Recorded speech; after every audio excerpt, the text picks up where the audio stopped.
a quick change of pace here. So, we just looked at a creative, open world sandbox role-playing game where there are no confinements, no creative confinements. You can go wherever you'd like to go, you can craft whatever you'd like to craft, and build whatever you like. This, a racing game, more specifically Formula 1 23, is the complete opposite of that. You are placed in a confined space, a racing track, with one tool, your car, and you have to do with that what you will. But the important thing to understand is that you are confined.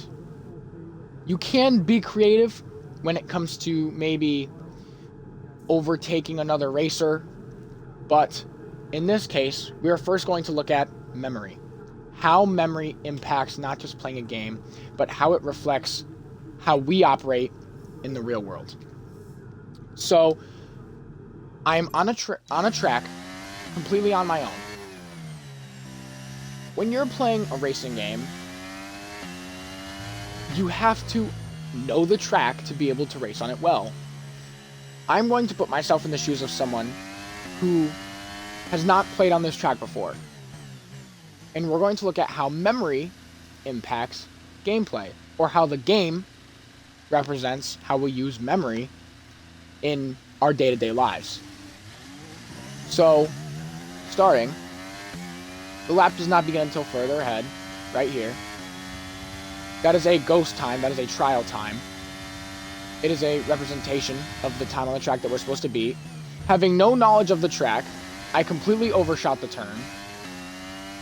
Continuing to race, once again, my timing for this turn is completely messed up. And as we continue to drive, it doesn't seem too difficult. We think we can grasp this section, this long straight, and then all of a sudden, a sharp turn comes up. We completely cut the corner. We didn't see it coming up our first time around.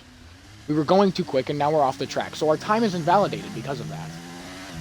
So we think to ourselves, okay, I remember where that turn was. I remember how fast I was going and what speed I need to go at. Another turn, we understood that one. We were able to kind of see this one as well because we were able to see the turn coming up. But as we're doing this, our brain is naturally giving us almost like a history. Well, it is giving us a history of what we have just done.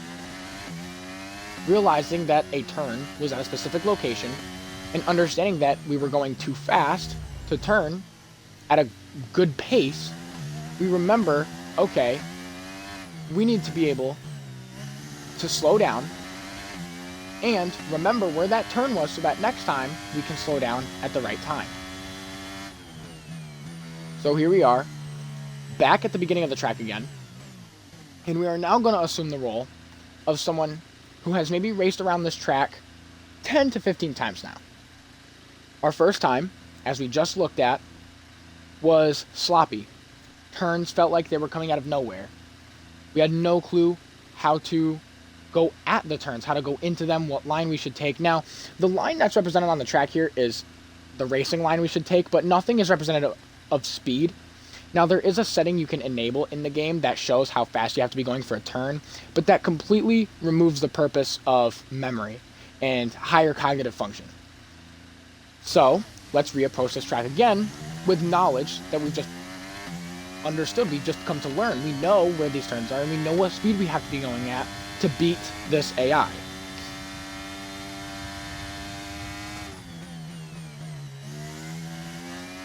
So now that turn didn't catch us, and we approached it at the correct speed. Following the racing line, we're able to go at the speed that we need and take the turn at the correct angle.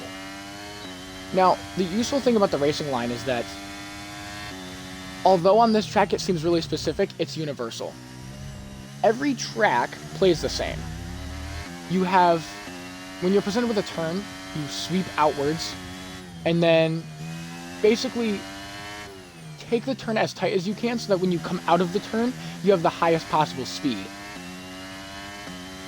In this case, this line being representative of that racing line, this is specific to this track. However, when you race on this track, you can take the knowledge with you maybe when you think you're advanced enough, you can remove the racing line and try and play the game without this rule.